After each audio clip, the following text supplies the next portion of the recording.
ఈరోజు దేవుని వాగ్దానం యోబు గ్రంథం 8వ అధ్యాయం 7వ వచనం. నీ స్థితి మొదట కొద్దిగా నుండినను తుదను నీవు మహాభివృద్ధి పొందుదువు.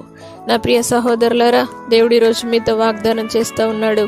మీ స్థితి కొద్దిగా ఉన్నదేమో, ఆ కొద్దిగా ఉన్న ఆ స్థితిని దేవుడు తప్పకుండా మార్చి మహాభివృద్ధిలోనికి నడిపిస్తానని వాగ్దానం చేస్తున్నాడు. కాబట్టి ఆయన వాగ్దానములన్నీ కూడా క్రీస్తు యేసునందు అవును అన్నట్టుగా ఉన్నాయి. కాబట్టి మీ స్థితిని బట్టి, మీ యొక్క పరిస్థితిని బట్టి మీరు ఏమాత్రం ఆందోళన చెందకుండా దేవుడు మీ జీవితంలో తప్పక మహాభివృద్ధి కలుగజేస్తానన్న వాగ్దానాన్ని ఇదే దినం స్వీకరించండి.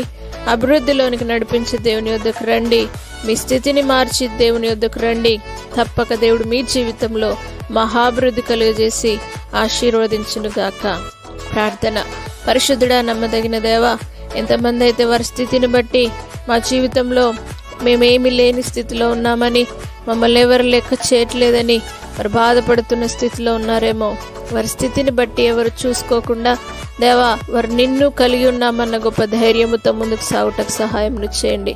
అవును ప్రభువా, నీవు మాకుండగా మాకు ఈ లోకంలో ఏది అక్కర్లేదు ప్రభువా. అతి ముఖ్యంగా వారి స్థితిని మీరు మార్చండి ప్రభువా. దేవా, ఎల్లప్పుడూ నేను స్తుతించుట ద్వారా వారి స్థితిని మారుస్తానని నీ వాక్యం సెలవిచ్చిన విధంగా ప్రతి ఒక్కరు నేను స్తుతించుదురుగాక.